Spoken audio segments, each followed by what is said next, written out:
मदद करेंगे। जी भाई, माइक नंबर 1 से अगर कोई सवाल हो तो करें। मेरा नाम है त्रिविक्रम दास पालखे। मैं नौकरी करता हूँ यहाँ पर एक हार्डवेयर और क्लाउड के दुकान में। मैं आपका बहुत बार प्रवचन टीवी पे देख चुका हूँ, बहुत आनंद भी आता है।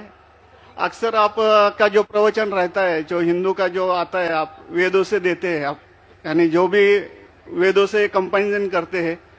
लेकिन हमारे जो वेद है वो अक्सर जो है वो स्वर्ग यानी जन्नत तक ज्यादा करके ये करते हैं। लेकिन उसके आगे अगर हिंदू में अगर हम लोग जाएंगे, अगर सही में हिंदू भी नहीं बोलते, हम सनातन धर्म कहते हैं। जैसे आपने अभी व्याख्या किया था, नदी के पार के हिंदू उसको कहा जाता है। तो हम तो सनातन धर्म से है। तो सनातन धर्म में हमारा जो आता है जो भगवत गीता, जैसे आपके अंदर जो ये है, जैसा बाइबल का अपनी इस्लाम का ये है, कुरान है, तो इसी तरह हमारा भगवत गीता है। और जो भगवान के बारे में जानना है यानी अल्लाह के बारे में जानना है, तो अगर हमारा है तो भागवतम है। तो भागवतम से हम लोग हमारा चलता है सब कुछ। अगर ये है वेद तो हमको स्वर्ग तक जाने के लिए है। लेकिन हमारा जो भागवतम है वो अल्लाह तक जाने के पहुंच तक है, यानी अल्लाह को हम सामने सामने देख के उनकी सेवा करने के लिए है। तो जो अभी आपने जो भी बोले थे, जो जवाब दिया था, अभी कर रहे थे औरतों के बारे में, माताजी लोगों के बारे में, तो हमारे भगवत गीता में भी लिखा है कि औरत को भगाता है तो उसको मार दीजिए। ऐसा नहीं है कि आपके इसमें सब में एक ही जैसा है। और आपका प्रवचन मुझे बहुत बहुत अच्छा लगा कि आपने जो कहा, जो लिखा गया किताब है वो किताब के मुताबिक चले तो बहुत आदमी सुखी रहता है। बाकी तो मैं और कुछ सवाल तो कुछ पर्सनल पूछना चाहता हूँ, बाद में मैं आपको मिलके सब पूछूंगा, सबके सामने नहीं पूछ सकता। लेकिन आपका प्रवचन सुन के मुझे बहुत आनंद आया। हमारे हिंदू भाई ने कहा है कि वो काफी मेरे तकरीर देखते हैं टीवी पे और प्रसन्न होते हैं, खुसूसन जब मैं हिंदू धर्म के बारे में कहता हूं। और वो कहते हैं कि वो सनातन धर्म को मानते हैं। और सनातन धर्म में भी आपको शायद ये पता होगा कि सबसे अव्वल किताब भगवत गीता नहीं है, वेद है। भगवत गीता सनातन धर्म अगर आप पढ़ेंगे, आर्य समाज, आप आर्य समझिए, सनातन धर्म में बहुत से किस्म है। आपको इस्कॉन से मैं इस्कॉन, बिल्कुल इस्कॉन, हरे रामा हरे कृष्णा, इस्कॉन, ठीक है। तो इस्कॉन का तस्करा करता हूं। मैं गया था एक बार कलकत्ता में, और कलकत्ता में तकरीर थी मेरी। उस वक्त बारिश आती है, बारिश तो हो गई, लेकिन मेरे साथ आने वाले थे इस्कॉन के हेड कलकत्ता के।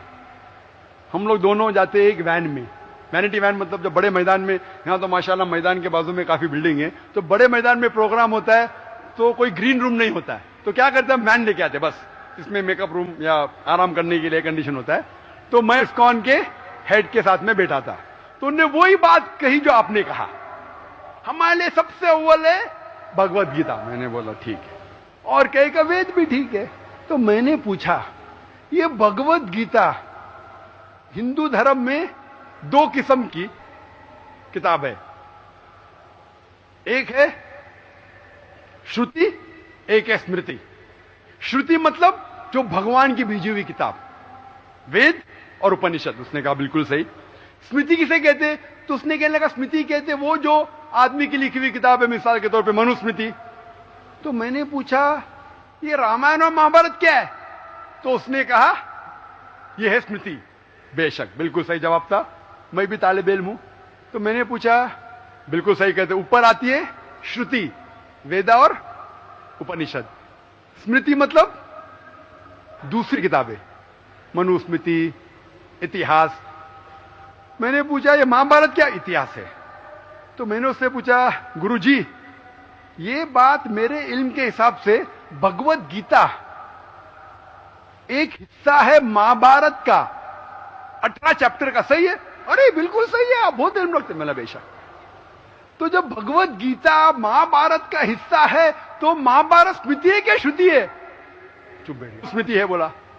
तो स्मृति ऊपर क्या नीचे? तो बोले हाँ आपके पास इल्म है ना, इसलिए आप जानते। हम लोग को कहते हैं भगवत गीता ऊंची है, लेकिन हम सही कहते हैं ये भगवत गीता वेद का निचोड़ है। निचोड़ है, लेकिन वेद ऊपर है, खुदा की किताब है। भगवत गीता इंसान की लिखी है, किसके जरिए? स्कॉलर्स के। आपके इस्कॉन के गुरु भी कहेंगे वो, लेकिन आप आम आदमी हैं, आप शायद ये पेचीदा चीजों को जानते नहीं। हम तालिब इल्म हैं, मैं स्कॉलर नहीं हूं, तालिब इल्म हूं तकाबिल मज़ाहिब का, इस्लाम एंड कंपैरेटिव रिलीजन का। तो बोले बेशक आप बिल्कुल सही कहते। तो मैं कहूंगा अगर वेद और भगवत गीता में टकराव है, किसकी बात मानेंगे? तो बोले आमतौर पे तो हम कहते हैं भगवत गीता ऊपर है, लेकिन आप सही कहते हैं क्योंकि आपके दिल में। तो मैं वो डबल स्टैंडर्ड क्यों? जिसके बाद दिल में बदल जाता है क्या? 2+2 4 ही रहता है, चाहे वो सेकंड स्टैंडर्ड में या 10th स्टैंडर्ड में। 2+2 वही रहेगा, 4 बदलेगा नहीं।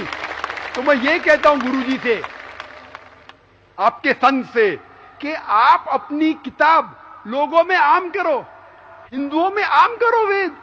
लेकिन हिंदू धर्म में सिर्फ ब्राह्मण ही वेद को पढ़ सकता है, क्षत्रिय नहीं पढ़ सकता। क्यों? बाकी लोग नहीं पढ़ सकते, वेद व्यास शूद्र नहीं पढ़ सकता। क्यों? हमारे मजहब में ऊंच नीच नहीं है, काला या सफेद, अमीर या गरीब, राजा या फकीर, कुरान पढ़ सकता है।